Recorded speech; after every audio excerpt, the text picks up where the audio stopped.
Vikramshila IAS coaching institute 14 बीघा ऋषिकेश। प्राचीन भारत का इतिहास कर रहे थे हम लोग, एंशिएंट हिस्ट्री ऑफ इंडिया।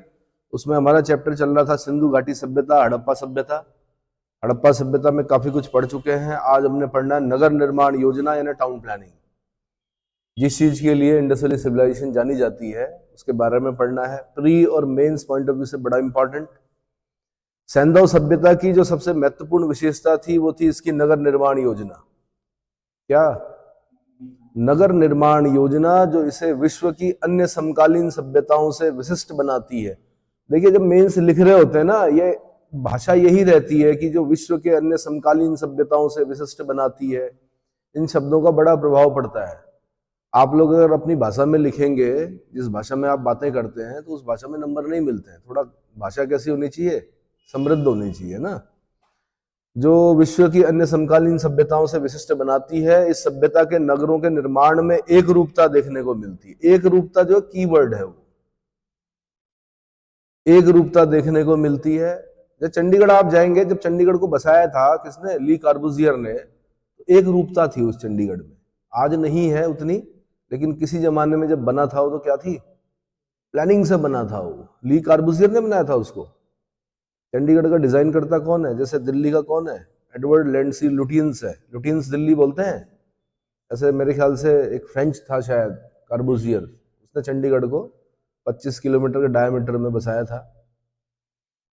तो ऐसे ही इस सभ्यता के नगरों के निर्माण में एक रूपता देखने को मिलती है। हड़प्पा, मोहनजोदड़ो, लोथल एवं कालीबंगा आदि स्थलों से एक ही प्रकार के नगर निर्माण योजना के साक्ष्य प्राप्त होते हैं। प्रत्येक नगर नदी के किनारे बसा हुआ था। सभ्यताएं वैसे भी नदियों के किनारे बसती हैं। प्रत्येक स्थलों से पकाई गई ईंटों के साक्ष्य प्राप्त होते हैं। इन नगरों का निर्माण चेस बोर्ड यानी ग्रिड पद्धति पर हुआ था। चेस बोर्ड होता है, शतरंज का जो बोर्ड होता है, उस तरह से बना हुआ था, ग्रिड पद्धति पर हुआ था। नगर व्यवस्थित एवं नियोजित थे। इनकी प्रमुख विशेषताएं जो है वो, पहली विशेषता है 2 स्तरीय नगर। पहली विशेषता क्या है? 2 स्तरीय नगर। ली कार्बूजियर है भाई, ली कार्बूजियर फ्रेंच था, फ्रेंच आर्किटेक्ट। चलो, तो 2 स्तरीय नगर में सैंधव नगर 2 भागों यानी पश्चिमी टीला और पूर्वी टीला में विभक्त था। पश्चिमी टीला अपेक्षाकृत ऊंचे और छोटे होते थे। इस टीले पर दुर्ग स्थित थे। दुर्ग के अंदर प्रशासनिक और सार्वजनिक भवन अवस्थित थे। पूर्वी टीले पर नगर अवस्थित होता था। यहां से आवासीय क्षेत्र के साक्ष्य मिले हैं। इस टीले के नगर क्षेत्र में श्रमिक, सामान्य नागरिक, शिल्पकार एवं कारीगर आदि रहते थे। पश्चिमी टीले की तुलना में पूर्वी टीला बड़ा होता था। सैंधव सभ्यता के लगभग सभी स्थलों में दुर्ग मजबूत रक्षा दीवारों से घिरे हुए हैं, किंतु चनूदड़ो इसका अपवाद है। अब जो अपवाद होता है वो क्वेश्चन बनता है आपका। एक्सेप्शन जहां पर होगा वो क्या होगा? बोलेगा कि लगभग इंडस वैली सिविलाइजेशन के जितने भी स्थलों में दुर्ग मिले हैं वो मजबूत रक्षा दीवारों से घिरे हुए हैं। ऐसा कौन सा स्थल है जो रक्षा दीवार से नहीं घिरा हुआ जहां पर? तो आंसर चनूदड़ो। ठीक है। कालीबंगा का दुर्ग एवं नगर क्षेत्र दोनों ही रक्षा दीवारों से घिरे हुए थे। दुर्ग के द्विभागीकरण का एकमात्र साक्ष्य कालीबंगा से प्राप्त हुआ है। अब ये द्विभागीकरण जो है, 2 भागों में बांटा गया कालीबंगा को, ये फिर क्वेश्चन बन गया। प्री का क्वेश्चन बनता है कि दुर्ग के द्विभागीकरण का एकमात्र साक्ष्य कहां से प्राप्त होता है? आंसर कालीबंगा से प्राप्त होता है। चन्हूदड़ो नगर में किलेबंदी के साक्ष्य नहीं मिलते हैं। लोथल एवं सुरकोटदा में दुर्ग एवं सामान्य आवास क्षेत्र अलग अलग न होकर एक ही रक्षा प्राचीर से घिरे हुए थे। तो आपने ये भी ध्यान देना है कि एक ही रक्षा, अगर नगर और दुर्ग एक ही रक्षा प्राचीर से घिरा हुआ, कहीं पर तो क्या है कि नगर अलग रक्षा प्राचीर से घिरा हुआ और दुर्ग अलग रक्षा प्राचीर से घिरा हुआ, लेकिन कहीं कहीं पर क्या है, दोनों एक ही रक्षा प्राचीर से घिरे हुए हैं। तो जैसे लोथल और सुरकोटदा में दुर्ग और सामान्य आवास क्षेत्र अलग अलग ना होकर दोनों एक ही रक्षा प्राचीर से घिरे हुए थे। धौलावीरा नामक हड़प्पाकालीन नगर 3 भागों में विभक्त था, दुर्ग, मध्यम नगर और निचला नगर। अब फिर धौलावीरा अलग ही एग्जाम्पल दे रहा है आपको। 3 भागों में विभक्त था, दुर्ग, मध्यम नगर और निचला नगर। प्रत्येक भाग अलग अलग रक्षा दीवारों से घिरे थे। इसके अलावा संपूर्ण नगर चारों ओर रक्षा दीवारों से घिरा था। बनावली नामक हड़प्पा स्थल में दुर्ग एवं नगर अलग अलग ना होकर एक ही रक्षा प्राचीर से घिरे थे। इसके अलावा दुर्ग की अलग से किलेबंदी की गई थी। रक्षा प्राचीर एक ही थी, लेकिन दुर्ग की अलग से किलेबंदी की गई थी। मोहनजोदड़ो, हड़प्पा, कालीबंगा, सुरकोटदा जैसे नगर स्थलों में उत्खनन के उपरांत यह ज्ञात होता है कि नगर में प्रवेश करने के लिए बाहरी रक्षा दीवार या परकोटे के साथ साथ आंतरिक रक्षा दीवार या परकोटे में कई बड़े प्रवेश द्वार बने हुए थे। बड़ी बात है उस जमाने में, इसका मतलब खतरा रहा होगा भाई शत्रुओं से अटैक का, है ना। नगरीय सभ्यता थी। दूसरा जो विशेषता है वह सड़कों का प्रबंध। सैंधव नगर में आवागमन की सुविधा के लिए सड़कों की समुचित व्यवस्था की गई थी। संपूर्ण नगर में सड़कों एवं गलियों का जाल यानी ग्रिड बिछा हुआ था। सड़कें पूर्व से पश्चिम, उत्तर से दक्षिण की ओर जाती हुई एक दूसरे को समकोण पर काटती थी, जिससे संपूर्ण नगर कई आयताकार या वर्गाकार खंडों में विभाजित था। तभी हम बोल रहे हैं कि चेस बोर्ड और ग्रिड पद्धति पर आधारित थे नगर। किस पर? आयताकार या वर्गाकार खंडों में विभाजित थे नगर। मोहनजोदड़ो की प्रमुख सड़क 9.15 मीटर चौड़ी थी, जिसे प्रथम सड़क या राजपथ की संज्ञा दी है विद्वानों ने। अन्य सड़कें 2.75 मीटर से लेकर और 3.66 मीटर तक चौड़ी थी। ये सड़कें, ये छोटी सड़कें जहां भी मुख्य सड़क या प्रथम सड़क पर मिलती थी उसे ऑक्सफोर्ड सर्कस की संज्ञा दी गई है। ऑक्सफोर्ड सर्कस यूपीएससी का क्वेश्चन रहा है कभी, ठीक है। जहां पर ये छोटी सड़कें मुख्य सड़क या प्रथम सड़क पर मिलती थी उसे ऑक्सफोर्ड सर्कस की संज्ञा दी गई है। यहाँ की सड़कें कच्ची मिट्टी की बनी होती थी, किंतु अपवाद स्वरूप कालीबंगा की सड़कों में पक्की करने का प्रयास किया गया था। यानी पक्की सड़क का जो उदाहरण मिलता है वो कहां से मिलता है? कालीबंगा से। सड़कों पर सफाई की उत्तम व्यवस्था थी। सड़कों के दोनों ओर नालियां बनी होती थी। सड़कों पर कूड़ा एकत्र करने के लिए जगह जगह खड्डे खोदे जाते थे या कूड़ेदान रखे जाते थे। फिर तीसरी विशेषता जो है नालियों का प्रबंध। सैंधवकालीन नगरों में जल निकास की योजना अत्यधिक उच्च कोटि की थी। प्रत्येक सड़क एवं गलियों के दोनों तरफ पक्की ईंटों की नालियां बनी हुई थी, जिनसे होकर नगर का गंदा पानी निकल जाता था। किसी किसी स्थान पर नालियों के बीच में गड्ढे भी दिए गए थे, जिससे नाली का कूड़ा करकट एकत्र होता था। नालियों को पत्थर से ढक दिया जाता था। मकानों की नालियां एवं मकान की नालियां एक बड़ी नाली से जुड़ी होती थी। इसके पश्चात ये बड़ी नालियां सार्वजनिक नाली में मिलती थी। इसमें स्थान स्थान पर मेन होल बने होते थे। इन्हें बड़ी बड़ी पत्थर शिलाओं से ढक दिया जाता था, जिन्हें हटाकर नाली की सफाई की जाती थी। सैंधव सभ्यता के एकमात्र स्थल कालीबंगा से लकड़ी की बनी नाली का साक्ष्य मिला है। फिर इंपॉर्टेंट हो गया, एक्सेप्शन हो गया। लकड़ी की नाली कहां से प्राप्त हुई? आंसर कालीबंगा से। नालियों की यह सुनियोजित व्यवस्था सैंधव सभ्यता की अद्भुत विशेषता थी, जो किसी अन्य समकालीन सभ्यता में नहीं मिलती है। जल निकासी की ऐसी सुंदर व्यवस्था 18वीं शताब्दी तक लंदन और पेरिस में भी नहीं थी। कहां? लंदन और पेरिस में भी नहीं थी। और मैं आपको बताऊं, फिर बाद में इन्होंने इसी पैटर्न पर अपने यहां बनाया लंदन में। और जो नालियां उस जमाने में बनी अंदर, जिनमें अंदर जाते हैं लोग, सफाई होती है, वो आज भी वही नालियां हैं। यानी उन्होंने वो, क्योंकि दूरदृष्टा थे लंदन वाले, उन्होंने उस जमाने में इतना बड़ा नाली बना दी कि आज भी वही काम कर रही है। और हमारे यहाँ देखा होगा आपने, सड़क बनती है, फिर नाली बनती है, फिर सड़क बनती है, फिर खुदती है, फिर क्या होता है उसमें? नाली बनती, फिर उसके ऊपर जाली लगती, फिर वो भर जाती है, फिर खुदती है। खुदते खुदते खुदते क्या बस चलता ही रहता है एक कार्य, है ना। इसके लिए दूरदृष्टि होनी चाहिए कि आपकी जनसंख्या जिस रफ्तार से बढ़ रही है उसके लिए छोटी नालियों से काम नहीं चलने वाला, बड़े बनाने पड़ेंगे आपको। तो भाई लंदन और पेरिस में 18वीं शताब्दी तक भी नहीं थी। अगला जो विशेषता है वो भवन निर्माण योजना। मेंस में ऐसा ही लिखना है, क्वेश्चन आएगा आपके पास, माना कि हड़प्पा सभ्यता या इंडस वैली सिविलाइजेशन की नगर निर्माण योजना, टाउन प्लानिंग के बारे में लिखिए, तो आपने ये सब कुछ लिखना है, ठीक है। कटिंग करके लिखना है, इतना नहीं लिखा जाता। भवन निर्माण योजना। सैंधव सभ्यता के नगरों में मकान योजनाबद्ध तरीके से बनाए जाते थे। प्रत्येक मकान के बीच में एक आंगन होता था, जिसके चारों ओर कमरे बनाए जाते थे। प्रत्येक मकान में रसोई घर, स्नानागार एवं शौचालय इत्यादि होते थे। अधिकांश घरों में कुएं बने होते थे। मोहनजोदड़ो व कालीबंगा के प्रत्येक मकान में कुएं के साक्ष्य प्राप्त हुए। कहां? मोहनजोदड़ो और कालीबंगा में प्रत्येक मकान में कुएं के साक्ष्य प्राप्त हुए हैं। अन्य नगरों में प्रत्येक घर से कुआं नहीं मिला है। मकान 2 या 3 मंजिल बने हुए थे, क्योंकि अधिकांश घरों से सीढ़ियों के साक्ष्य मिले हैं। अब सीढ़ियां अगर मिली हैं तो इसका मतलब मकान 2 मंजिल या 3 मंजिल के थे। इनकी छतें लकड़ी की तथा सीढ़ियां ईंटों से निर्मित होती थी। मकानों के दरवाजे एवं खिड़कियां मुख्य सड़क की तरफ न खुलकर गलियों की तरफ खुलती थी।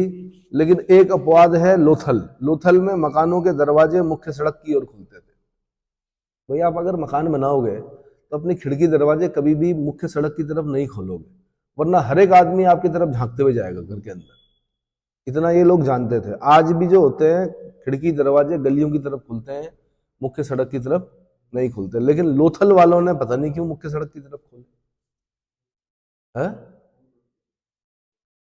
क्या चीज? लोथल मतलब कौन खोल रहा मुख्य सड़क की ओर? भाई कोई भी नहीं खोलता। किसी भी आप देख लीजिए मुख्य सड़क की तरफ कोई भी मकान वाला अपना दरवाजे खिड़की नहीं खोलेगा। खोलेगा तो परेशान रहेगा। अब जैसे ये आपका एक तरह से हाईवे सा बन गया। हाईवे की तरफ अगर आप खोलोगे तो परेशान रहोगे, ना सो पाओगे ना उठ पाओगे। तो कितना देखोगे भाई? ठीक है, हो सकता है लोथल के लोग बड़े शौकीन रहे हो कि हम आते जाते लोगों को देखेंगे। कितना देखोगे? परेशान हो जाओगे। बाहर की तरफ दुकानें बनाई जाती हैं, दुकानों के मुंह मुख्य सड़क की तरफ खुले होने चाहिए। दुकान अगर कोने कोने में होगी तो जल्दी से और नहीं आएगा, ग्राहक नहीं आएगा। ईंटें, भाई अगली विशेषता ईंटें हैं। सैंधव सभ्यता में मकान, स्नानागार, नालियां इत्यादि पकाई गई ईंटों की बनते थे। ईंटें चतुर्भुज होती थी, चतुर्भुजाकार। कैसी? चतुर्भुजाकार होती थी। सामान्य मकानों का निर्माण में 27.94 सेंटीमीटर गुणा 13.97 सेंटीमीटर गुणा 6.35 सेंटीमीटर यानी 4:2:1 ये अनुपात यूपीएससी का क्वेश्चन रहा है कभी। ईंटों का अनुपात क्या था? 4:2:1 यानी 4 लंबाई 2 चौड़ाई 1 ऊंचाई ईंट की के आकार की ईंटों का प्रयोग किया जाता था। सबसे बड़ी ईंट का साक्ष्य मोहनजोदड़ो से प्राप्त हुआ है। यह ईंट 51.43 सेंटीमीटर गुणा 26.27 सेंटीमीटर गुणा 6.35 सेंटीमीटर के आकार की है। इस सभ्यता में ईंटों की जुड़ाई या चिनाई इंग्लिश बॉन्ड पद्धति से की जाती थी। इंग्लिश बॉन्ड पद्धति से की जाती थी। अभी मिस्त्री को देखना दीवार बनाते हुए, आज भी क्या करेगा वो, जो प्लेन भाग होता है, जैसे मसाला डालेगा तो प्लेन भाग उसके ऊपर रखेगा। तो ऊपर एक ईंट पे लिखा होता है, जैसे माना उसकी कंपनी का नाम लिखा होगा, जो बना रहा होगा भट्टे का नाम है, गगन लिखा होगा माना। अब क्या होगा, फिर मसाला जब जाएगा तो वो गगन इसलिए नहीं बनाया गया है कि वो अपना प्रचार भी हो रहा, साथ में एक पैटर्न भी है। उस पर क्या होगा, मसाला चिपकेगा, फिर उसके ऊपर फिर प्लेन वाला भाग नीचे रखा जाता है, ये पता है। और जो मंदिर बने हैं वो तो लॉक पद्धति से बने हमारे उत्तराखंड के। इसीलिए केदार जी का जो मंदिर है वो इतनी बड़ी आपदा में भी क्या रहा, खड़ा रहा। यानी पत्थरों के ऊपर पत्थर नहीं छीना गया, पत्थरों को फंसाया गया है दूसरे पत्थर पर। ठीक है। अन्नागार, भाई अगली विशेषता है अन्नागार। हड़प्पा, मोहनजोदड़ो, लोथल और कालीबंगा आदि स्थलों से उत्खनन से अन्नागार के साक्ष्य प्राप्त हुए हैं। यह इमारत दुर्ग के बाहर एवं नदियों के तट पर स्थित होती थी, किंतु मोहनजोदड़ो का अन्नागार दुर्ग के अंदर था। लकड़ी से निर्मित अन्नागार का एकमात्र साक्ष्य लोथल से प्राप्त हुआ है। कहां से? लकड़ी से निर्मित अन्नागार, ग्रेनरी, अन्नागार मतलब ग्रेनरी का एकमात्र साक्ष्य कहां से प्राप्त हुआ है? आंसर लोथल से। लोथल डॉकयार्ड के लिए भी फेमस है, लोथल आपका लकड़ी से निर्मित अन्नागार के लिए भी प्रसिद्ध है। इतना समझ में आ गया। अब अगला टॉपिक पढ़ रहे हैं हम लोग, सैंधव सभ्यता का सांस्कृतिक विकास यानी कल्चरल डेवलपमेंट ऑफ सैंधव सिविलाइजेशन, इंडस वैली सिविलाइजेशन। तो उसमें सबसे पहले सामाजिक जीवन कैसा था, सोशल लाइफ कैसी थी। तो सैंधव सभ्यता के क्षेत्र में प्राप्त साक्ष्यों से ज्ञात होता है कि इस सभ्यता के लोगों का जीवन सुखी एवं सुविधापूर्ण था। कैसा? सुखी एवं सुविधापूर्ण था। परिवार समाज की मुख्य इकाई थी। खुदाई में बहुसंख्यक नारी मूर्तियों के प्राप्त होने से ज्ञात होता है कि हड़प्पा सभ्यता मातृ सत्तात्मक था। कैसा था? मातृ सत्तात्मक था, मातृ देवी की पूजा होती थी।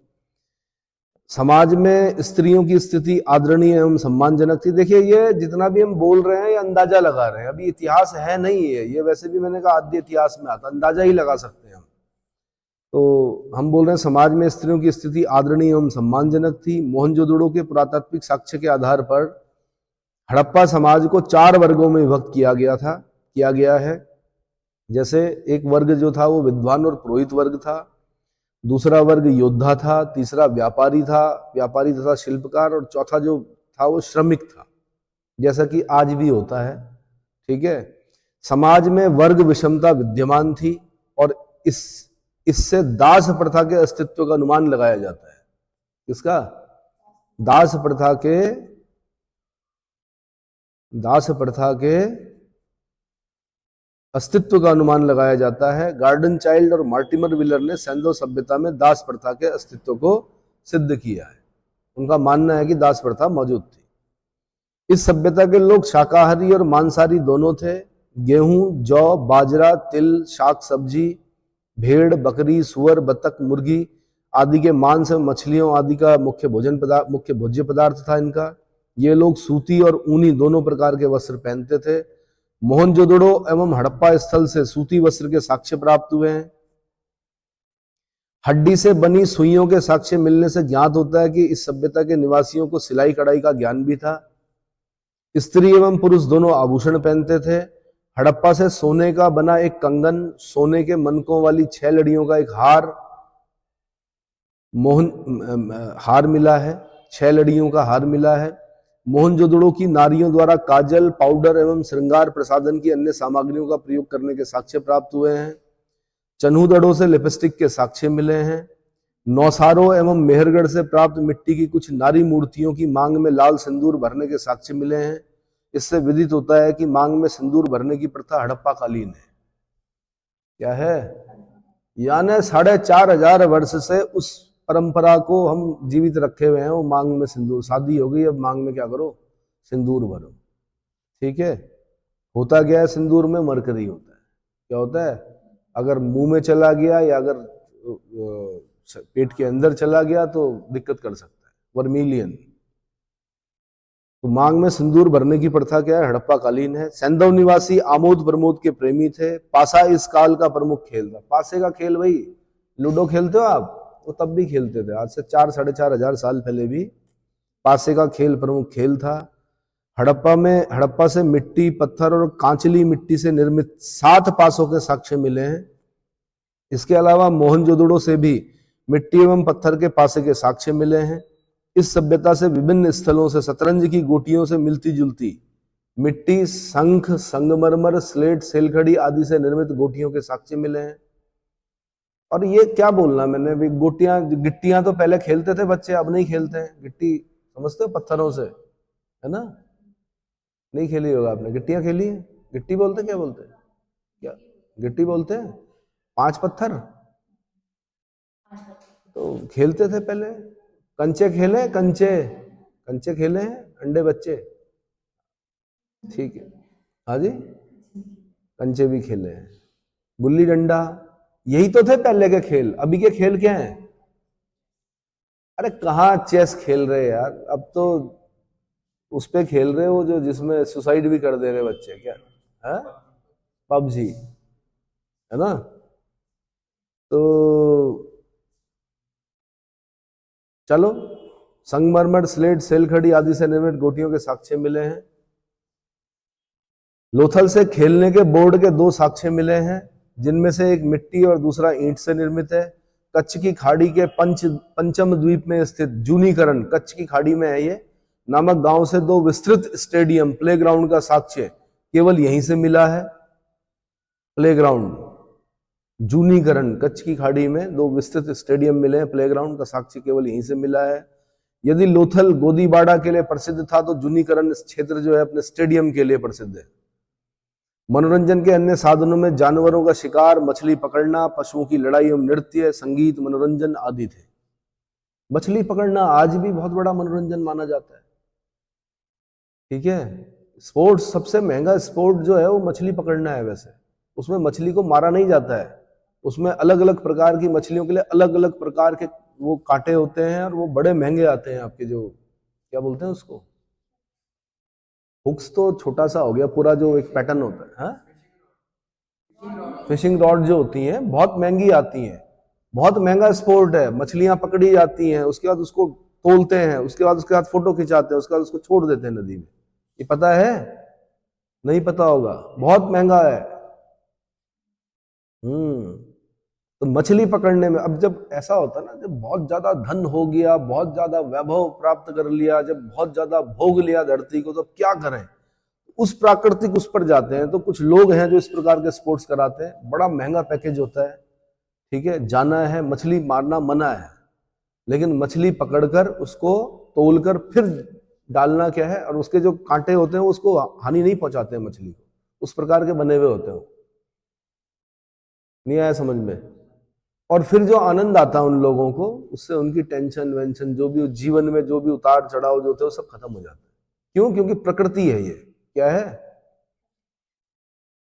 तो जानवरों का शिकार, मछली पकड़ना, पशुओं की लड़ाई एवं नृत्य। अब आप जा रहे हो माना जंगल में, आप इसे पूछ रहा हूं मैं, अचानक एक आपको जंगली मुर्गा दिखाई देता है, तो आपके मन में क्या आता है? क्यों पकड़ गए? क्यों आता है मन में?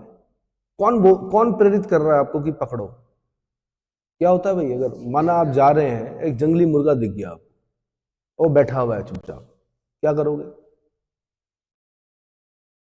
कैसे पकड़ोगे?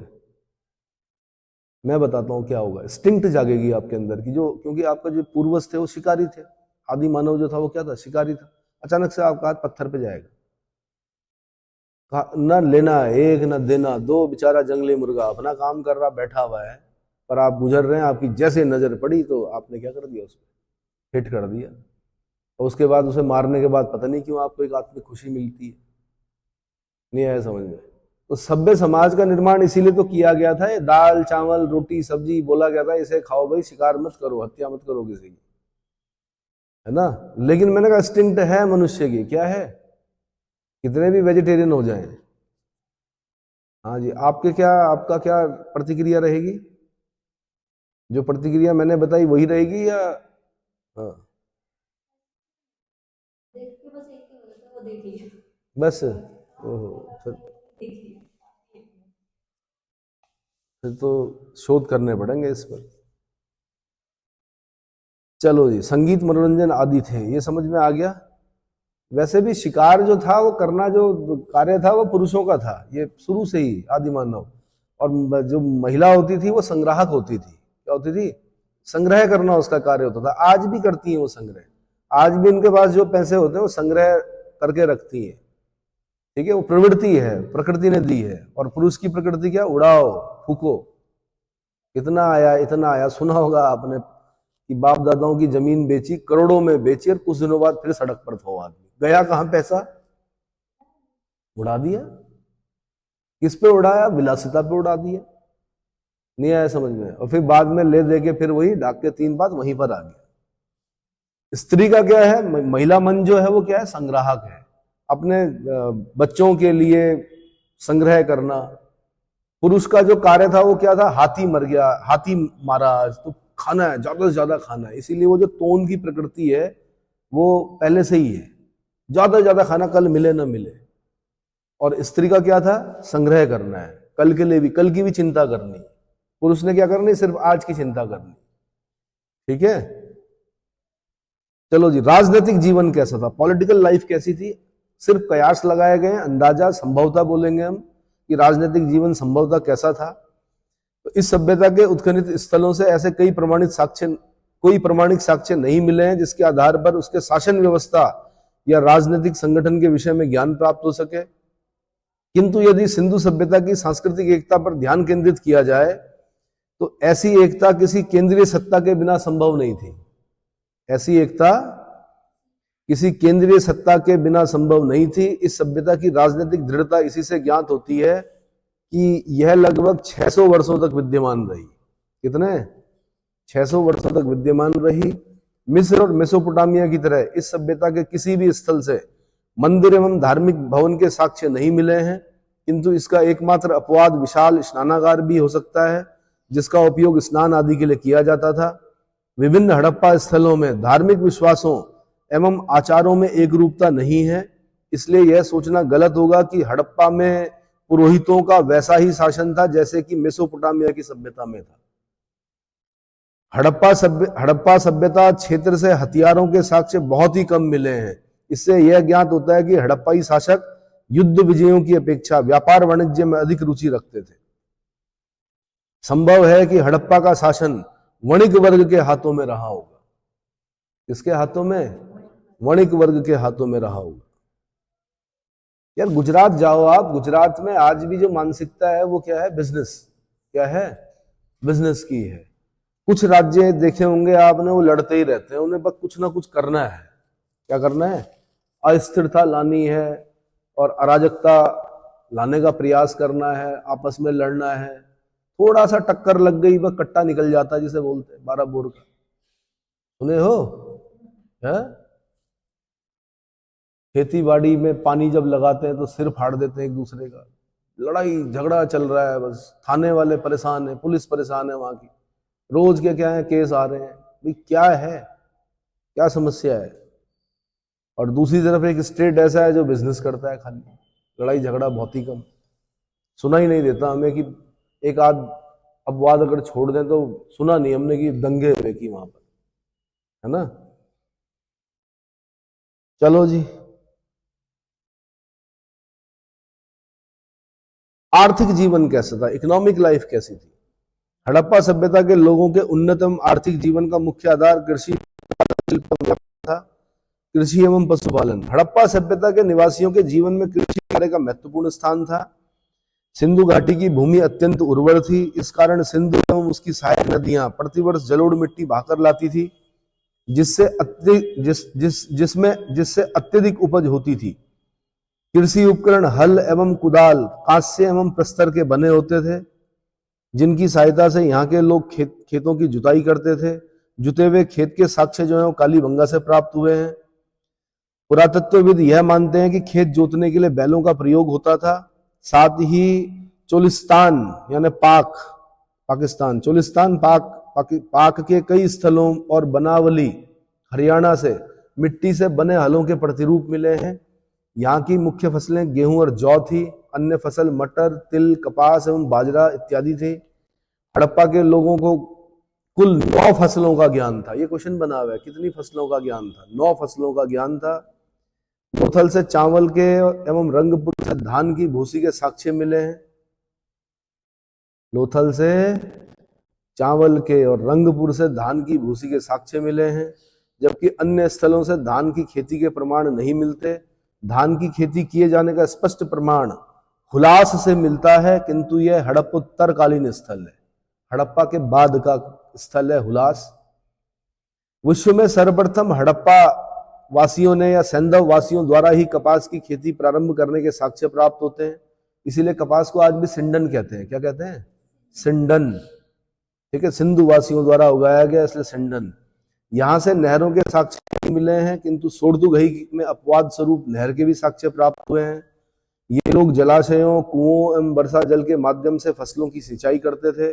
धौलावीरा से शैलकृत जल कुंड प्राप्त हुए हैं, जो उन्नत जल प्रबंधन का द्योतक है। ये आईएएस का क्वेश्चन है कि से शैलकृत जल कुंड प्राप्त हुआ है, उन्नत जल प्रबंध प्रणाली प्राप्त हुई है। आंसर धौलावीरा से। ये आईएएस का क्वेश्चन है। हड़प्पाकालीन नगरों में अनाज का संग्रह करने के लिए अन्नागार बने होते थे। संभवतः करों का संग्रह अन्न के रूप में किया जाता था। इसके रूप में अन्नागार भाई आज है, आज भी है। आज अन्न के रूप में संग्रह नहीं होता है।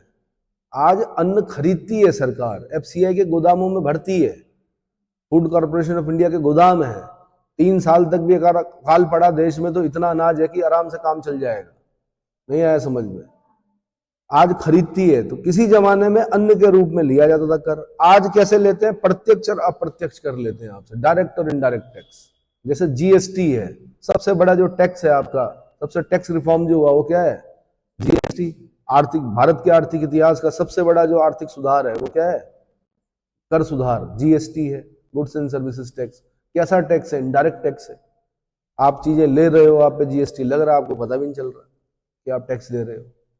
18% सीजीएसटी है ना, 9% मतलब SGST, CGST, state goods and services tax और central goods and services tax. समझ में आ रहा है? उसी से बन रहा है सब। देश जो चल रहा है आपके टैक्स से चल रहा है। और दुर्भाग्य है कि इस देश में बहुत कम लोग टैक्स देते हैं, जबकि अगर इस देश के 25% लोग टैक्स देना शुरू कर दें तो क्या हो जाए, बहुत बड़ी अर्थव्यवस्था बन जाए, बहुत सारे सुधार हो जाएं देश में। कितने परसेंट लोग टैक्स देते हैं इस देश में? कितने लोग देते हैं बताइए? 2% लोग टैक्स देते हैं। 2% लोगों के टैक्स पर देश चल रहा है, जबकि इस देश में लगभग बताया जाता है कि 25% लोग टैक्स दे सकते हैं, लेकिन टैक्स एवेजन होता है, कर की चोरी होती है। यहां पर नहीं आया समझ में? क्या आया? तो खुद सोचो कि 2% लोगों पर या 3%, क्या 4% हो गए, 2% पर इतना जब काम चल रहा है तो 25% पर क्या होगा? 2.2% लोग टैक्स देते हैं। क्या करते हैं? यूरोप की कर प्रणाली बड़ी कठोर है, वहां कोई टैक्स से नहीं बच सकता। वहां पर तब हम बोलते हैं कि जी यूरोप में शिक्षा फ्री है, यूरोप में जी स्वास्थ्य फ्री है। अरे फ्री यहां भी हो जाएगा यार। 25% टैक्स दो, हर मोहल्ले में एम्स होगा आपके। क्या होगा? हर मोहल्ले में बड़े बड़े स्कूल्स होंगे। क्या होंगे? ये सब जितने भी प्राइवेट स्कूल हैं ये सब बंद हो जाएंगे आपके। सरकार इतना खोल के दे देगी। सरकार भी क्या करे, है ना। रक्षा में हम बोलते हैं चाइना की जो रक्षा वो है वो बहुत ज्यादा है कि हमसे, उनके पास इक्विपमेंट बहुत ज्यादा है, जितने भी हथियार हैं वो ज्यादा हैं हमसे। ज्यादा होंगे यार वहां पर। क्या साम्यवादी देश है, टैक्स से बच नहीं सकते आप। नहीं समझे? तो क्या किया जाए? अभी और सुधारों की आवश्यकता है, और कठोर कानूनों की आवश्यकता है। इतने कठोर कानूनों की आवश्यकता है कि आप क्या बताऊं मैं। और उसके लिए पूर्ण बहुमत की जरूरत है। पूर्ण बहुमत के साथ साथ आधे से अधिक राज्यों में भी वही सरकार होनी चाहिए जो केंद्र में हो। अगर पूर्ण बहुमत वाली सरकार कोई आती है और आधे से अधिक राज्यों में भी उन्हीं की सरकार रहती है तो बड़े से बड़े कानून क्या किए जा सकते हैं, लाए जा सकते हैं।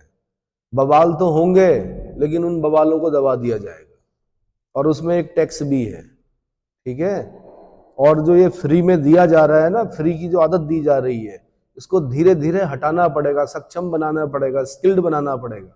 फ्री में मत दो भाई, क्या करो, स्किल्ड बनाओ। क्या करो? ताकि वो खुद कमा कर क्या कर सके, उसको प्राप्त कर सके। स्विट्जरलैंड की सरकार ने स्विट्जरलैंड के हर एक नागरिक के अकाउंट में कहा कि हम आपके अकाउंट में इतना इतना पैसा डाल रहे हैं। उन्होंने कहा नहीं भाई ऐसा मत डालो, हमें फ्री की आदत पड़ जाएगी फिर खाने की। लेकिन समस्या यहाँ है कि यहाँ बिजली फ्री, पानी फ्री पर सरकारें बन जाती हैं, गाड़ी फ्री, बिजली फ्री। अब खुद सोचो ना, आप रोडवेज है, फ्री फ्री फ्री करते करते क्या हो जाएगा।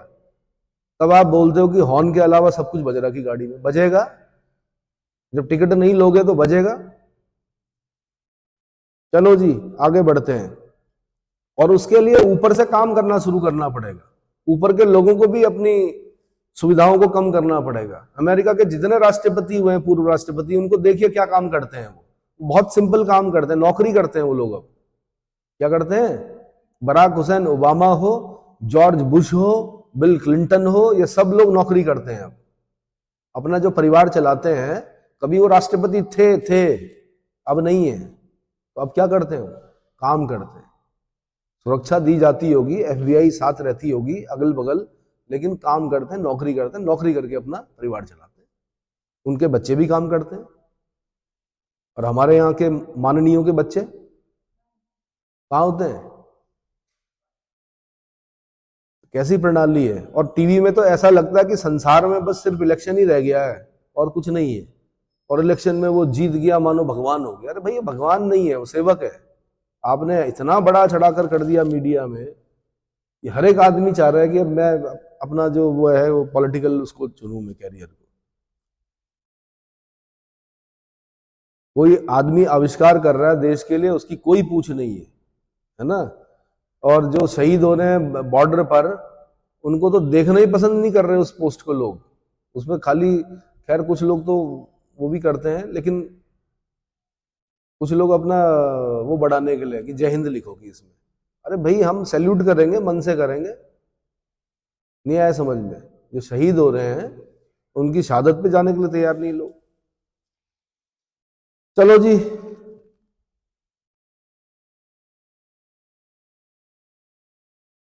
ये जितने लोग इनके पीछे भागते घूमते रहते हैं ना, नेताओं के आगे पीछे घूमते रहते हैं, इनसे पूछना कि देश की बॉर्डर पर जो शहीद हुए थे उनके परिवारों का हाल कितनी बार पूछने गए आप? सिर्फ क्या है कि अपना अपना काम निकलवाना है, अपना हित करना है। एक दिन खाली जाकर और फ्यूनरल सेरेमनी में जाकर काम नहीं चलेगा, परिवारों का हाल भी पूछना पड़ेगा आपको। नहीं आया समझ में? कि उनके बच्चे कैसे हैं, वाइफ कैसी है, माता कैसी है, पिता कैसे हैं, कोई जाता है? नहीं जाता। हाँ जी।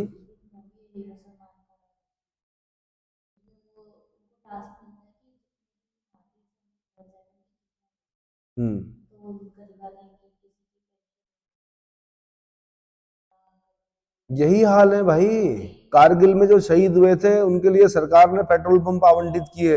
एक शहीद के पिता अपनी मतलब चप्पलें घिस गई, जूते घिस गए उनके, पेट्रोल पंप आवंटित नहीं हुआ। उस पर एक पिक्चर बनी। फिर मतलब सिस्टम ऐसा भ्रष्टाचार था कि एक शहीद के पिता को इतना भगाया उन्होंने, पेट्रोल पंप आवंटित नहीं होने दिया। तब जाके लास्ट में कुछ हुआ। मेरे ख्याल से दिल्ली में है वो पेट्रोल पंप आज भी, उस पर पिक्चर बनी। और उस पेट्रोल पंप का नाम वही है जो कारगिल में जो जगह थी, जिस जगह जिस टास्क में वो व्यक्ति शहीद हुआ था, वो जो जवान हमारा ऑफिसर शहीद हुआ था, वही नाम है उस पेट्रोल पंप का। आज कई लोग जाते हैं वहां पर पेट्रोल भराने। नहीं आया समझ में? चलो, सब लोग सोच रहे हैं हम अमर हैं, अमर नहीं है कोई भी, सबने जाना है। हड़प्पाकालीन मृत भांडों एवं मोहरों पर अंकित चित्र एवं प्राप्त जीवाश्मों के आधार पर हमें उनके पालतू पशु पक्षियों के विषय में भी ज्ञान प्राप्त होता है। पालतू पशु पक्षियों के विषय में भी ज्ञान प्राप्त होता है। प्रमुख पालतू पशुओं में कुबड़दार वृषभ, भैंस, गाय, कुत्ते, भेड़, बकरी, सुअर, खरगोश, ऊंट, हिरन आदि थे। हाथी से भी उनका परिचय था। आर्य लोग नहीं जानते थे हाथी के बारे में। मृग अस्तिन का है उन्होंने एक स्थान पर, हाथ वाला मृग। किसको? हाथी को। ठीक है। तो मोहनजोदड़ो से मिट्टी, हाथी दांत की पटरी लोथल से मिली है। हाथी दांत की पटरी मतलब स्केल जो मिला है वो कहां से मिला? लोथल से मिला है। मोहनजोदड़ो से मिट्टी से बनी घोड़े की आकृति मिली है। लोथल से घोड़े की 3 मृण मूर्तियां मिली हैं, 3 मिट्टी की मूर्तियां मिली हैं घोड़े की। सुरकोटदा से प्राप्त घोड़े की हड्डियों के साक्ष्यों से विदित होता है कि सैंधव वासियों को घोड़े का ज्ञान था। वैसे बोलते हैं घोड़े से परिचित नहीं थे सैंधव सभ्यता के लोग ज्यादा। 1, 8, 2, 4, 10, 20 घोड़े आए होंगे तो आए होंगे, लेकिन ज्यादा परिचित नहीं थे। आगे जो आर्य हैं वो घोड़ों के साथ आए थे। घोड़ा प्रिय पशु था उनका। घोड़ा मध्य एशिया का जानवर है, जंगली होता है, बाड़े में पकड़ना पड़ता है, उसको ट्रेन करना पड़ता है। ये पता है? घोड़ा ऐसे ही मिलता है मध्य एशिया में जैसे क्या आपके जंगलों में, उत्तराखंड के जंगलों में भालू मिलता है, या जंगली मुर्गा मिलता है, या क्या मिलता है, जंगली सुअर मिलता है। वैसे ही होता है घोड़ा भी। नहीं आया समझ में? चलो जी। मोहनजोदड़ो से मिट्टी से बना घोड़े की आकृति, लोथल से घोड़े की 3 मृण मूर्तियां, सुरकोटदा से प्राप्त घोड़े की हड्डियों के साक्ष्य से विदित होता है कि सैंधव वासियों को घोड़े का ज्ञान था। ये अलग बात है कि सैंधव सभ्यता वैदिक सभ्यता की भांति अश्व केंद्रित नहीं थी। पक्षियों में मोर, हंस, तोता, मुर्गा, बतख आदि थे। यहाँ की मुद्राओं पर घोड़े, ऊंट और गाय के अंकन का साक्ष्य नहीं मिले हैं। क्या नहीं मिले हैं भाई? कुबड़ वाला सांड मिला है, गाय नहीं मिली है। तो क्या गाय नहीं थी? गाय का बच्चा ही तो होता है बैल भी, सांड भी। गाय रही होगी, गाय को नहीं उन्होंने ज्यादा वो किया। नेसदी नामक नगर पशुपालकों का प्रमुख केंद्र था। कौन सा? नेसदी नामक नगर पशुपालकों का प्रमुख केंद्र था। उसके बाद शिल्प उद्योग देखते हैं उस समय कैसे थे। तो सैंधव सभ्यता नगरीय सभ्यता थी। इस सभ्यता के निवासियों ने विभिन्न प्रकार के उद्योग धंधों का विकास किया था। उत्खनन में प्राप्त कताई बुनाई के उपकरण, तकली, सुई ये मिली हैं। इनसे ज्ञात होता है कि वस्त्र उद्योग हड़प्पा सभ्यता का सबसे प्रमुख उद्योग था। तो हड़प्पा सभ्यता का सबसे प्रमुख उद्योग वस्त्र उद्योग। इसके अतिरिक्त चाक पर मिट्टी के बर्तन बनाना, खिलौने बनाना, मुद्राओं, आभूषणों और गुड़ियों का निर्माण करना। गुड़िया बोलते हैं जो माला के दाने होते हैं, बीड्स। गुड़ियों का निर्माण करना आदि अन्य प्रमुख उद्योग थे। यहाँ के लोगों को सोना, चांदी, तांबा एवं कांसे के विभिन्न प्रकार के आभूषणों एवं उपकरण बनाने का भी ज्ञान प्राप्त था। यहाँ के लोग तांबे एवं कांसे से मानव तथा पशुओं की मूर्ति बनाते थे। मोहनजोदड़ो से ईंटों के भट्टों के साक्ष्य मिले हैं।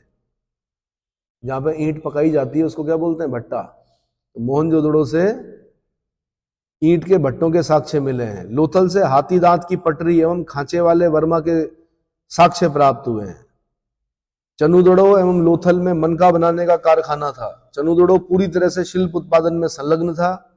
यहां से धातु कर्म, सेलखड़ी की मोहरें एवं चर्ट के बटखरे भी बनाए जाने का साक्ष्य मिला है। नागेश्वर तथा बालाकोट शंख से बनी वस्तुओं, जिनमें चूड़ियां, कराछियां तथा पच्चीकारी की वस्तुएं सम्मिलित हैं, के निर्माण का विशिष्ट केंद्र था। कौन? नागेश्वर और बालाकोट। अब हम पढ़ते हैं व्यापार एवं वाणिज्य। तो हड़प्पा सभ्यता में आंतरिक एवं बाह्य दोनों व्यापार उन्नत थे। हड़प्पा और मोहनजोदड़ो व्यापार के प्रसिद्ध केंद्र थे। दोनों नगर व्यापारिक मार्गों से जुड़े थे। हड़प्पा सभ्यता के नगरों में कच्चे माल एवं प्राकृतिक संपदाओं का अभाव था, इसलिए यहाँ के लोग आंतरिक भागों एवं बाह्य देशों से इसे प्राप्त करते थे। यहाँ के लोग कर्नाटक की कोलार खान से सोना, राजस्थान, बलूचिस्तान एवं मद्रास से तांबा, अजमेर से शीशा, कश्मीर एवं काठियावाड़ से बहुमूल्य पत्थर मंगाते थे। विभिन्न प्रकार की धातुओं एवं पत्थरों का आयात सबसे अधिक किया जाता था। इस युग में सिक्कों का प्रचलन नहीं था, इसलिए व्यापार वस्तु विनिमय के माध्यम से होता था। बाल्टर सिस्टम, एक्सचेंज, ठीक है, वस्तु विनिमय के माध्यम से होता था व्यापार। यहाँ के व्यापारी अपने मोहरे रखते थे, जिसे वे व्यापारिक वस्तुओं के ऊपर लगा देते थे। माल ढुलाई के लिए स्थानीय यातायात पशुओं के माध्यम से होता था, जबकि समुद्रीय व्यापार जलपोत एवं नावों के माध्यम से होता था। हड़प्पा के निवासी बाह्य व्यापार अफगानिस्तान, मध्य एशिया, ईरान, फारस की खाड़ी, मेसोपोटामिया, मिस्र, बहरीन द्वीप, क्रीट आदि से करते थे। अफगानिस्तान, आर्मेनिया एवं ईरान से चांदी तथा लाजवर्द मणि का आयात किया जाता था। हड़प्पा के लोग बाह्य देशों से टिन, चांदी, लाजवर्द मणि, मनके, फिरोजा, हरिताश्म आदि आयात करते थे।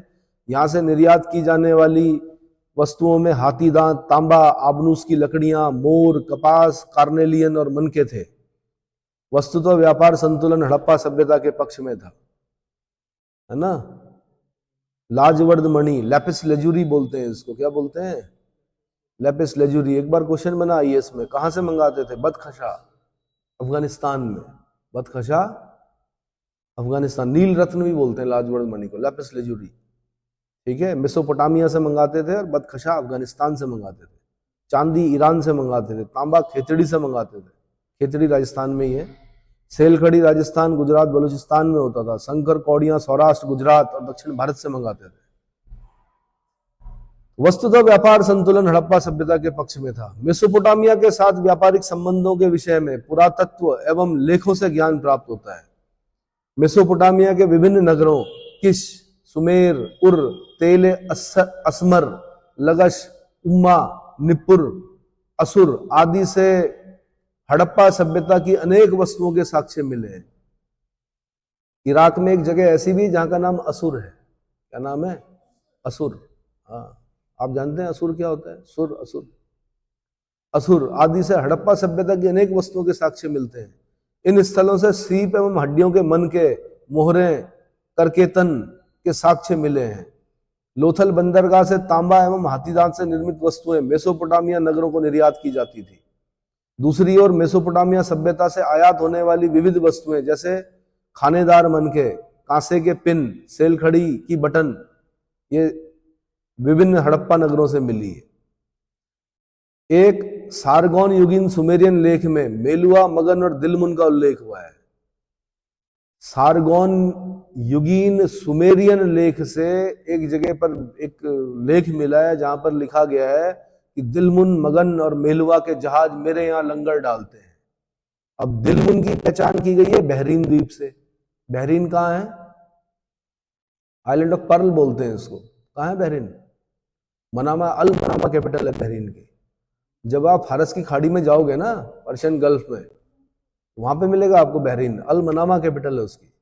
दिलमुन की पहचान बहरीन द्वीप से की गई है। यह स्थल सिंधु एवं मेसोपोटामिया के मध्य होने के कारण व्यापार में बिचौलिए की भूमिका अदा करता था। एनसीईआरटी के अनुसार मगान की पहचान ओमान से की गई है। मगान की पहचान किससे की गई है? ओमान से। यह स्थल तांबे के स्रोत के रूप में प्रसिद्ध था।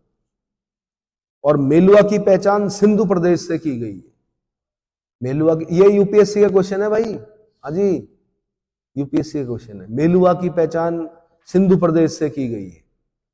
दिलमुन, मगान और मेलुआ के जहाज मेरे यहां लंगर डालते हैं। कहां मिला है? सारगोन युगीन सुमेरियाई लेख में मिला है, ऐसा लिखा हुआ है। तो मैंने क्या बोला आपको? दिलमुन की पहचान बहरीन द्वीप से, मगान की पहचान किस रूप में? ओमान से। ओमान की कैपिटल आज मस्कट है। ओमान एक देश है, पता है? हाँ। और जो बहरीन मैंने बताया उसको वैसे भी आइलैंड ऑफ पर्ल बोलते हैं, मोतियों का द्वीप बोलते हैं उसको। मोती मिलते हैं वहां बहुत अच्छे, है ना। और मेलुआ की पहचान सिंधु प्रदेश से की गई है। तो हड़प्पा सभ्यता के लोगों के व्यापारिक संबंध मिस्र की सभ्यता से भी थे। इसकी पुष्टि लोथल से प्राप्त मिट्टी की बनी ममी और गुरिल्ला की मृण मूर्ति के साक्ष्य से प्राप्त होती है। गुरिल्ला हमारे यहाँ होता ही नहीं, गुरिल्ला तो उधर ही होता है, अफ्रीका साइड में होता है पक्का। कहां होता है गुरिल्ला? हमारे यहाँ कहां होता है? नहीं होता गुरिल्ला।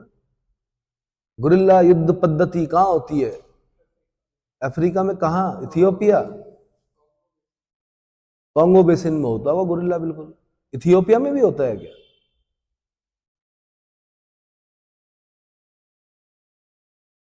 हाईलैंड है ना इथियोपिया। कांगो बेसिन में तो होता ही होगा। पिग्मी होते हैं कि कांगो बेसिन में?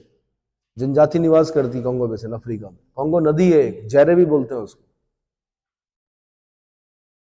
अब आ रहे हैं हम धार्मिक जीवन पर। रिलीजियस लाइफ कैसी थी? तो संदैवकालीन स्थलों के उत्खनन से किसी भी मंदिर के साक्ष्य नहीं मिले हैं, किंतु इस सभ्यता के विभिन्न स्थलों से प्राप्त मिट्टी की मूर्तियां, मोहरों और मृद भांडों पर अंकित आकृतियों के आधार पर उनके धार्मिक जीवन के संदर्भ में ज्ञान प्राप्त होता है। हड़प्पा सभ्यता के लोग मातृशक्ति में विश्वास रखते थे। किसमें? मातृशक्ति में। हड़प्पा, मोहनजोदड़ो एवं चन्हूदड़ो से मिट्टी की बहुसंख्यक नारी मूर्तियों के साक्ष्य मिले हैं। मोहनजोदड़ो से एक नारी की मूर्ति प्राप्त हुई है जिसे देवी की संज्ञा दी गई है। देवी के सिर पर पंखे के समान फैला हुआ एक आभरण है और वह करधनी, हार, कर्णफूल, कंठहार आदि आभूषण पहने हुए है। इस तरह हड़प्पा स्थल से एक ऐसी मुद्रा मिली है जिसमें सिर के बल खड़ी नारी का चित्र अंकित है। नारी के गर्भ से एक पौधा निकल रहा है। संभवतः यह उर्वरा की देवी का प्रतीक है एवं इसका संबंध उत्पादकता से रहा होगा। उर्वरा की देवी कहां से मिली है? आंसर हड़प्पा से। और वो मोहनजोदड़ो से कैसी देवी मिली है? करधनी, हार, कर्णफूल, कंठहार, ये आभूषण पहने हुए एक देवी मिली है। ठीक है। बलूचिस्तान से प्राप्त नारी मृण मूर्तियां रौद्र रूप में है। कैसे? रौद्र रूप में है। मार्शल ने हड़प्पा से प्राप्त कुछ मोहरों के आधार पर देवी को प्रसन्न करने हेतु बलि दिए जाने की बात को स्वीकार किया है। बलि प्रथा भी रही होगी कि किसने कहा है? सर जॉन मार्शल ने कहा है। मातृदेवी की उपासना के साथ साथ पुरुष देवता की उपासना के साक्ष्य भी मिले हैं। मोहनजोदड़ो से मिली मोहर में अंकित पुरुष देवता जो है वो चौकी पर पद्मासन मुद्रा में है। किसमें? पद्मासन मुद्रा में है। उसके सिर पर सिंह हैं। इस पुरुष देवता के दाईं ओर हाथी और व्याघ्र हैं, बाईं ओर गेंडा और भैंसा हैं। गेंडा और भैंसा हैं। पैरों पर 2 हिरण के चित्र अंकित हैं। मार्शल ने इसे आदि शिव की संज्ञा दी है, जिसे पशुपति, योगेश्वर, त्रिमुख अथवा महायोगी की संज्ञा दी गई है। इससे ज्ञात होता है कि इस सभ्यता के लोग पशुपति शिव की पूजा करते थे। उत्तराखंड पीसीएस वालों ने पूछ लिया 2006 में। हड़प्पा सभ्यता में लिंग एवं योनि पूजा का प्रचलन का उल्लेख मिलता, साक्ष्य मिले हैं। कालांतर में लिंग पूजा का संबंध शिव की पूजा से जोड़ दिया गया। हड़प्पा सभ्यता के स्थलों से पशु पूजा के साक्ष्य मिले हैं। इस सभ्यता में एक श्रृंगी वृषभ का सबसे अधिक महत्व था। इसके बाद कुबड़दार बैल का महत्व था। वृषभ को शक्ति का प्रतीक माना जाता था। वृक्षों में पीपल पवित्र वृक्ष था। इस सभ्यता से प्राप्त मुद्राओं पर सबसे अधिक पीपल के वृक्ष का अंकन हुआ है। पीपल आज भी बड़ा सम्मानित वृक्ष है। बिहार के लोग पीपल के पेड़ को काटते नहीं है। आप उन्हें लाख रुपए दे दो, पीपल के पेड़ पर हाथ नहीं लगाएंगे बिहार के लोग। क्यों? पीपल का पेड़ पहले से ही हमारे यहाँ क्या है, पूजनीय है। और फिर उसके बाद महात्मा बुद्ध को उसके अंदर नीचे ज्ञान प्राप्त हो गया वैशाख पूर्णिमा के दिन। तो बुद्ध कहाँ? बिहार में प्राप्त हुआ, गया में, बोध गया, फाल्गु नदी के तट पर, है ना। फाल्गु आज बोलते हैं, उस टाइम पे निरंजना नदी बोलते थे। क्या बोलते हैं? निरंजना नदी के तट पर ज्ञान प्राप्त हुआ। वृषभ को शक्ति के प्रतीक माना जाता था। वृक्षों में पीपल वृक्ष पवित्र था। इस सभ्यता से प्राप्त मुद्राओं पर सबसे अधिक पीपल के वृक्ष का अंकन हुआ है। मार्शल के अनुसार एक श्रृंगी पशु पीपल देवता का वाहन था। फाख्ता पक्षी को पवित्र माना जाता था। फाख्ता मतलब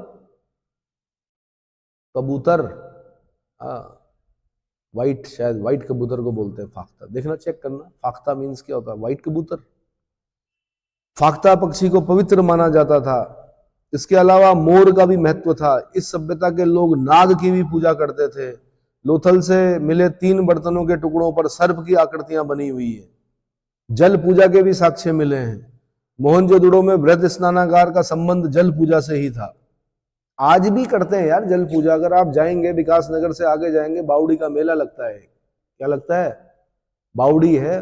आज भी उत्तराखंड में जब विवाह होता है तो दुल्हन को सबसे पहले धारे पर ले जाया जाता है पूजा के लिए। ये पता है? गागर लेके जानी पड़ती है क्या?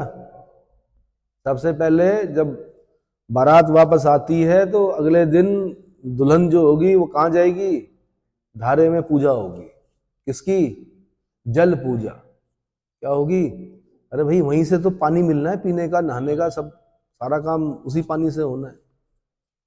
तो उस जमाने में भी जल पूजा के साक्ष्य मिले हैं। मोहनजोदड़ो से वृहद स्नानागार का संबंध जल पूजा से ही था। इसके अलावा स्वास्तिक चिन्ह के अवशेष भी प्राप्त हुए हैं। थोड़ा सा टेढ़ा करके स्वास्तिक को अपना चिन्ह बना दिया नाजीवाद का। किसने? हिटलर ने। उसने कहा मारे हैं हम, श्रेष्ठ हैं।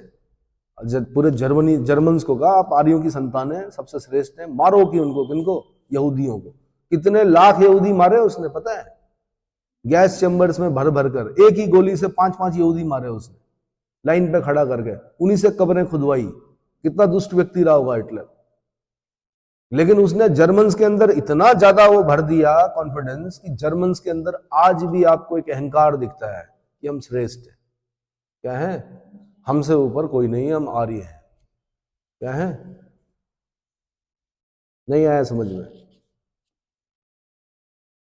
और वही बात है ना, कॉन्फिडेंस भरना पड़ता है कि आप श्रेष्ठ हो भाई, आप कर सकते हो, आप कर सकते हो। और जर्मनी में झड़ी लगा दी आविष्कारों की। उन्होंने कहा हम श्रेष्ठ है।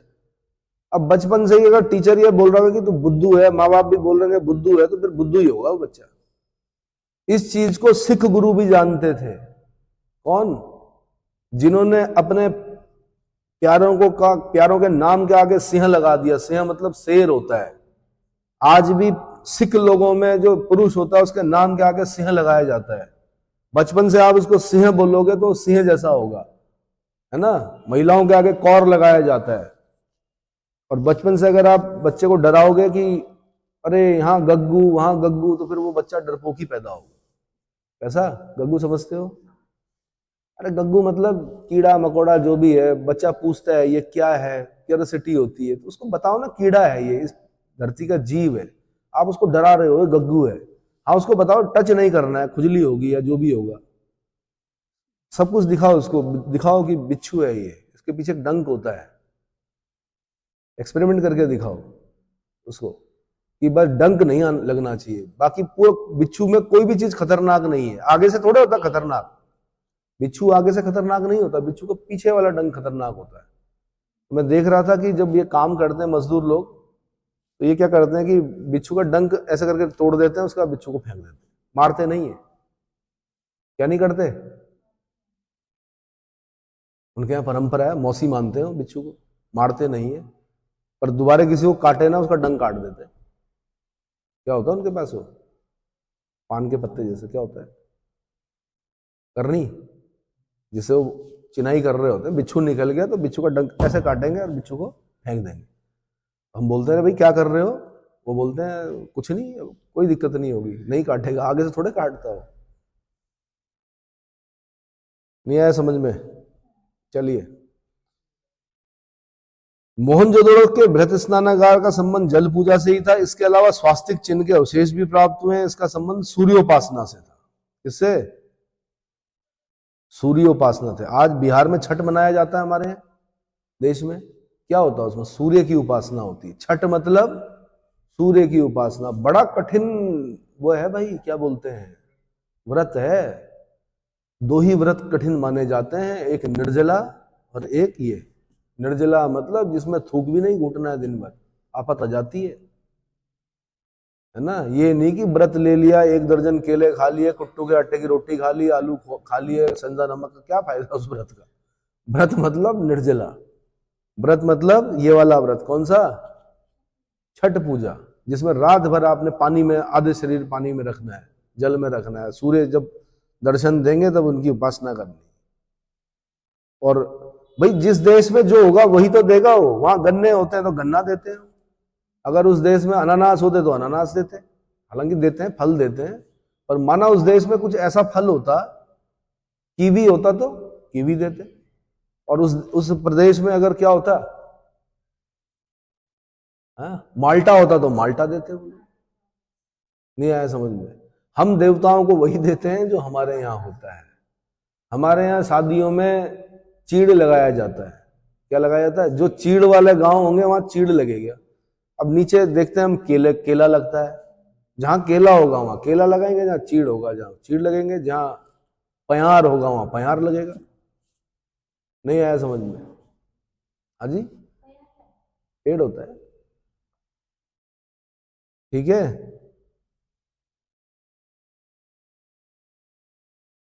और डेजर्ट में क्या लगेगा?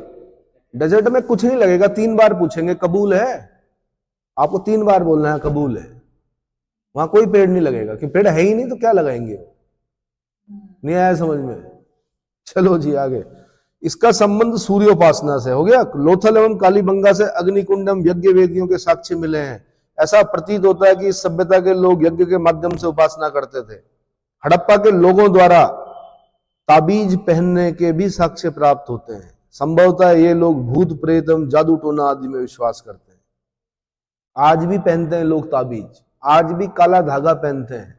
बड़ी शक्ति देता है भाई वो ताबीज। आज भी बच्चों के गले में हनुमान जी की प्रतिमा लगा दी जाती है कि कोई भी क्या ना हो। तो ये एक साइकोलॉजिकल ट्रीटमेंट है।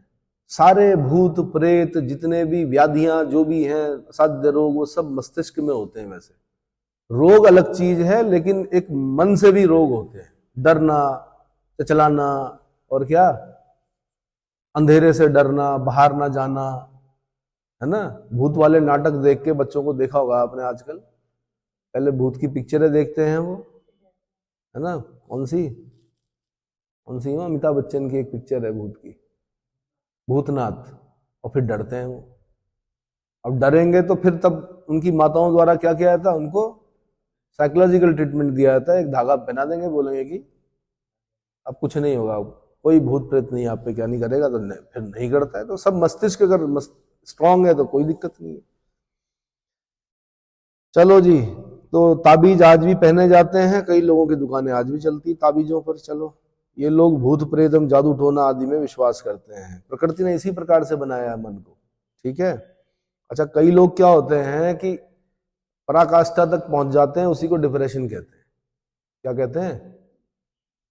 एक दुर्घटना है, माना एक दुर्घटना हुई, बड़ी खतरनाक दुर्घटना हुई देहरादून में, और मेरे ख्याल से आज तक हमने भी नहीं सुनी थी ऐसे, जिसमें 6 बच्चों की जान चली गई। तो उस दृश्य को जिस जिस लोगों ने देखा होगा, हम लोगों ने तो वीडियोस देखे, लेकिन जिन्होंने प्रत्यक्षदर्शी जो रहे होंगे, तो सब अलग अलग प्रकार के मन होते हैं। कुछ मन तो ये मान के चलेंगे कि दुर्घटना थी, दुख हुआ होगा सभी को, क्योंकि दुर्घटना ही ऐसी थी, बच्चे थे छोटे, यंग थे, बिल्कुल यंग ब्लड, है ना। लेकिन कुछ पर उसका बहुत बुरा इम्पैक्ट पड़ने वाला है। जिसको बोलते हैं मेंटल हेल्थ तक खराब हो सकती है। इसीलिए आपने देखा होगा मीडिया में जब इस प्रकार की न्यूज दिखाई जाती है तो ब्लर कर दिया जाता है उसको, किसी भी डेड बॉडी को नहीं दिखाया जाता, किसी भी उसको नहीं दिखाया जाता, क्या विभत्स जो चीजें होती हैं उनको नहीं दिखाया जाता, है ना। तो मेंटल हेल्थ भी खराब कर देती हैं ये चीजें। और जब अगर मेंटल हेल्थ का प्रॉब्लम होगा तो दो ही चीजों से सही होता है वो, या तो नहीं, या तो फिर वो मेडिसिन से होगा। मेडिसिन से उतना नहीं होता है जितना कि उसको ये विश्वास दिलाकर कि अब तुम बिल्कुल ठीक हो, भगवान तुम्हारे साथ है। नहीं आया समझ में? पहाड़ में जब छल जाते हैं ना तो फिर देवता निकाला जाता है किसी पर, और जब वो चावल मारते हैं तभी निकलता है फिर वो छल, वरना आदमी डर जाता है, पॉज हो जाता है मस्तिष्क एक टाइम के लिए। नहीं आया समझ? आप जंगल गए, छल गए, वहां पर छल गए, मतलब छल का मतलब होता है आपको डर गए जैसे बोलते हैं, और इतना डर गए कि आपका जो वो था ना adrenaline hormone, fight flight fright, उसने भी काम नहीं किया और आप बेहोश हो गए। अब वो चीज आपके दिमाग में रही, वो डर बना रहा, खाना पीना सब छूट गया। अब क्या होगा? तो फिर गांव के लोग बोलते हैं भाई छल गया, ये क्या लग गया, इस पे छल लग गया। अब क्या करना पड़ेगा? फिर गांव का एक बड़े कोई पुजारी आएंगे, फिर भगवान नरसिंह आएंगे, उन पर क्या आएंगे, बड़ी बड़ी आंखों से क्या करेंगे, आपकी तरफ देखेंगे, और उसके बाद चावल लेकर आप पर क्या करेंगे, मारेंगे, और 2-3 बार मारने के बाद आप क्या हो जाओगे, सही हो जाओगे। ऐसा ही होता है ट्रीटमेंट भाई। साइकेट्रिस्ट भी इस चीज को मानते हैं। आपने भूल भुलैया देखी होगी, उसमें क्या बोलते हैं, वो यही तो बोलते हैं साइकेट्रिक ट्रीटमेंट है। देवताओं, मतलब उनको समझा दिया गया कि अब देवता आपके साथ है, भगवान आपके साथ है। समझ में आ गया? जब हम बहुत हाई एल्टीट्यूड पर जाते हैं, ब्रह्म कमल खिले हुए हैं, तो उनकी खुशबू से क्या हो जाता है, दिमाग अजीब सा हो जाता है, सिर दर्द होता है, बड़ी दिक्कतें हो जाती है, कई लोग बेहोश हो जाते हैं, एंग्जाइटी हो जाती है वहां पर, क्योंकि एरोमेटिक प्लांट है ना, कई एरोमेटिक प्लांट की जो अरोमा होती है उसके गंध से क्या हो जाता है। तो जब मंदिर में आते हैं तो मंदिर में जैसे बोलते हैं कि जी ऐसा हो गया, तो पुजारी जी क्या करते हैं, फ्रेग्रेंस, जटामासी सूंघाते हैं। क्या सूंघाते हैं? उस जटामासी को सूंघने से क्या होता है बच्चों? क्योंकि फ्रेग्रेंस का तोड़ फ्रेग्रेंस ही, खुशबू को खुशबू ही मार सकती है, उससे ज्यादा खुशबूदार चीज और अच्छी चीज क्या करते हैं, वो सूंघाते हैं। जैसे ही कोयले में घी के साथ जली हुई जटामासी सूंघी है आपने, आप बिल्कुल सही हो जाते। नहीं आया समझ में? ये वहां के उपचार हैं, कहां के, देवभूमि उत्तराखंड के। ठीक है, चलो जी आगे। गए हो कभी ब्रह्म कमल के बीच में, है पांडव का सेहरा है? सोच तो फिर सोच ही रह जाती भाई। युवा तो वह है कि आज बात हुई और कल सुबह स्कूटी उठा के पहुंच चुके, उनको कहते हैं युवा। पर क्या करें, मनुष्य स्वतंत्र पैदा होता है, लेकिन जब वो पैदा होता है तो बेड़ियों से जकड़ा होता है, जंजीरों से। तो जंजीरें किस चीज की होती हैं? रिश्तों की। ये पापा है, ये मम्मी है, ये भाई है, ये बहन है, ये ऐसा है। फिर वो रिश्ते, वो जंजीरें और बढ़ती जाती हैं। अब शादी हो गई, ये पति है, ये सास है, ये ससुर है, ये ऐसा वैसा, क्या बोल, छोड़ो। अंत्येष्टि संस्कार भाई कैसे करते थे ये लोग? हड़प्पा सभ्यता के स्थलों से अंत्येष्टि संस्कारों के 3 प्रकार की विधियों के साक्ष्य मिले हैं। ये 3 प्रकार की विधियां जो थी वो पूर्ण समाधिकरण, नंबर 1 पूर्ण समाधिकरण। इस विधि में मृतक के शव को जमीन में दफना दिया जाता था और मृतक के साथ उसके प्रयोग की कुछ वस्तुएं रख दी जाती थी। इससे हड़प्पा के लोगों का पारलौकिक जीवन में विश्वास की पुष्टि भी होती थी। सामान्यतः मृतकों को उत्तर दक्षिण के क्रम में, यानी सिर उत्तर की तरफ और पैर दक्षिण की तरफ करके दफनाया जाता था, किंतु इसके अपवाद के साक्ष्य भी मिले हैं। लोथल में शव को पूर्व पश्चिम के क्रम में रखा जाता था, सिर पूर्व में और पैर पश्चिम में। हड़प्पा एवं कालीबंगा में दक्षिण उत्तर का क्रम एवं रोपड़ में पश्चिम पूर्व का क्रम है। रोपड़ में पश्चिम पूर्व का क्रम है। प्रायः एक कब्र में एक ही व्यक्ति दफनाया जाता था, किंतु लोथल से 3 और कालीबंगा से 1 युगल समाधान के साक्ष्य मिले। स्त्री पुरुष को एक साथ दफनाया गया है। क्या किया गया है? और ध्यान रखना, स्केलेटन जो होता है स्त्री और पुरुष का लगभग लगभग एक जैसा होता है। सिर्फ ये वाला पोर्शन जो होता है शिशु जन्म के लिए, जो एक यहाँ पर ये पेल्विक बोलते हैं, क्या बोलते हैं इसको, वो वहां से पता चलता है कि ये स्त्री है और ये पुरुष है। बाकी स्केलेटन लगभग लगभग 99.9% क्या होता है, एक जैसा होता है। समझ में आया? तो लोथल में शव को पूर्व पश्चिम का क्रम, हड़प्पा एवं कालीबंगा में दक्षिण उत्तर का क्रम एवं रोपड़ में पश्चिम पूर्व का क्रम है। प्राय एक कब्र में एक ही व्यक्ति दफनाया जाता था, किंतु लोथल से 3 और कालीबंगा से एक युगल समाधान के साक्ष्य मिले हैं। हड़प्पा सभ्यता में पूर्ण समाधिकरण की विधि सर्वाधिक प्रचलित थी। आज भी मृतक के साथ उसके जितनी भी वस्तुएं होती हैं वो दी जाती हैं किसी ना किसी रूप में। आज ब्राह्मण को देते हैं, या जो महाब्राह्मण होगा उसको देते हैं, है ना। आज भी क्या वो सारी चीजें दी जाती हैं। पिंड भी जो होते हैं चावल के बने होते हैं, कहीं पर आटे के बने होते हैं, अलग अलग देशों में अलग अलग, प्रदेशों में अलग अलग वो है, ठीक है।